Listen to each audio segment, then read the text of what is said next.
En la continuación de nuestro estudio de la teología contemporánea, nos corresponde ahora ver el catolicismo del siglo XX, catolicismo de vanguardia, diríamos, no tanto el catolicismo oficial, el catolicismo de la jerarquía, el catolicismo de vanguardia, aquellos que van con ideas un poco novedosas. Hasta el Concilio Vaticano II realmente. Podemos ver que viene desde el siglo XIX una idea, lo que se llamó modernismo en la Iglesia Católica, y vimos algo de dos teólogos del siglo XIX, Loisy y Blondel, que fueron señalados como modernistas, digamos, el equivalente de la teología liberal protestante. Luego viene el Vaticano I y su afirmación de la infalibilidad papal. Así fue la respuesta de la Iglesia, fue a afirmar la autoridad de la Iglesia y la autoridad del Papa. Pero bueno, en el siglo XX, ¿qué pasó? ¿Qué se da en el siglo XX? Bueno, hay una variedad de ideas, de escuelas y sobre todo de teólogos, y vamos a hablar un poquito de los principales teólogos del siglo XX, antes del Concilio Vaticano II, y luego también después del Concilio Vaticano II, pues hay otros personajes y otras ideas que se pueden discutir. Hablando del contexto de la época, tenemos que mencionar obviamente las dos guerras mundiales, la reacción de la jerarquía es variada. El Papa Benedicto XI y su obra misionera hizo énfasis en ese tema. El Papa de la Segunda Guerra Mundial es Pío XII. Él hizo mucho énfasis en la autoridad apostólica del Papa, en la autoridad apostólica de la Iglesia. Dio un poco de apertura a los estudios bíblicos, pero condena lo que se llamó en ese tiempo la Nouvelle Théologie, la teología nueva, una teología de la escuela francesa que venía desafiando muchas ideas tradicionales de la Iglesia, y Pío XII la condenó. Bueno, Pío XII también fue señalado de no hacer nada, de no decir nada con todo lo que Hitler y el nazismo estaba haciendo, especialmente con el tema del Holocausto. Se le atribuye a él un silencio culpable, una cosa muy, muy triste, muy lamentable. Bueno, la teología católica se desarrolla en Francia principalmente en dos escuelas, una escuela dominica y una escuela jesuita. La escuela dominica se llamaba Le Saucourt, y la escuela jesuita es lo que se llamaba la Nouvelle Théologie. Se afirma la fidelidad a la tradición católica, es decir, no se están desviando. Pero hay cosas interesantes. Se redescubren los estudios patrísticos. Los estudios patrísticos siempre han sido importantes en la Iglesia Católica, pero habían quedado un poco en el abandono. Ahora va y se redescubre. Una actitud crítica, pero no necesariamente condenatoria ante el modernismo, esa teología liberal católica del siglo XIX.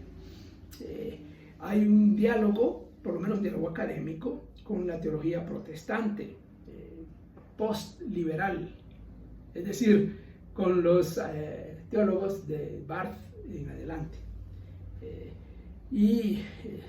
Son los que al fin de cuentas sostienen el andamiaje teológico del Concilio Vaticano II décadas después. Los nombres de algunos teólogos importantes, algunos de ellos los vamos a ver brevemente. Está, por ejemplo, Chenu Danielou de Lubac, Karl Rahner, von Balthasar, Walter Kasper, Hans Kuhn. Luego vienen los más recientes, Metz, Ratzinger, Lehmann. No los vamos a ver a todos, pero algunos de ellos sí. Esta escuela francesa de Le Solchover, el teólogo importante ahí es Dominique Chenu. Es heredera de la tradición tomista. Bueno, el tomismo es parte de la Iglesia Católica, parte de su identidad. Esta es heredera de esa tradición. Se afirma el primado del dato revelado. Esto quiere decir que hay un énfasis en el texto bíblico. También se asume la crítica bíblica e histórica, esa crítica, alta crítica, esas metodologías hermenéuticas de la teología protestante liberal. Estos los asumen, ¿no? Y una apertura a dialogar con los problemas contemporáneos. Esto empieza a abrir un espacio para la teología más contextual en la Iglesia Católica.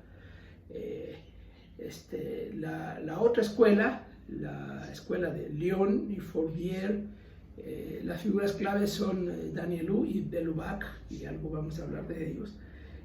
La idea es responder positivamente al desafío modernista, a esa teología liberal católica que venía desde el siglo XIX. Retorno a las fuentes esenciales del pensamiento cristiano, las escrituras, por ejemplo, pero también la tradición patrística, que había sido abandonada. Contacto con las corrientes del pensamiento contemporáneo, no solo teológicas, también filosóficas y científicas. Y responder a las necesidades existenciales. Ahí va parte del diálogo con la filosofía existencial de la época. Bueno, el primer personaje que vamos a ver es Dominique Chenu. Una de sus obras fue incluida en el índice de libros prohibidos por el Papa. Quiere decir que estaba diciendo cosas un poco radicales. Relacionó la teología con asuntos socioculturales y sociopolíticos. Comienza una tendencia que más se va a hacer realidad más adelante. El teólogo debe estar atento a los signos de los tiempos. Está apareciendo ese elemento contextual tan importante en el mundo contemporáneo. Propuso una teología interdisciplinar, pero en realidad nunca funcionó eso, por lo menos con él en su tiempo. Vienen después, más tarde, sí. Bueno, otro teólogo importante, Yves Congar, nunca se separó de la iglesia oficial. Su tesis doctoral la tituló La unidad de la iglesia. Tenía una mentalidad ecuménica. Su propuesta ecuménica era Roma como lugar de encuentro, que regresen los que se fueron, ¿no? Tuvo profundos intereses sociales, de nuevo, van generando estas ideas. Sus ideas en cuanto a la iglesia como pueblo de Dios y de los creyentes laicos como sacerdotes, el sacerdocio universal, suscitaron el recelo de la cúpula romana, porque sonaba muy protestante, sonaba protestante. Se le prohibió enseñar y sus escritos fueron sometidos a censura. Durante su exilio, que lo sacaron, vivió en Jerusalén, en Roma y en Cambridge. Pero después, por Juan XXIII, el Papa famoso que convocó el Concilio Vaticano II, fue nombrado consultor del Concilio Vaticano II. Y luego, más tarde, el Papa Juan Pablo II lo nombró cardenal. Bueno, vamos a dejar por ahorita el estudio y seguiremos con otros teólogos en otro video.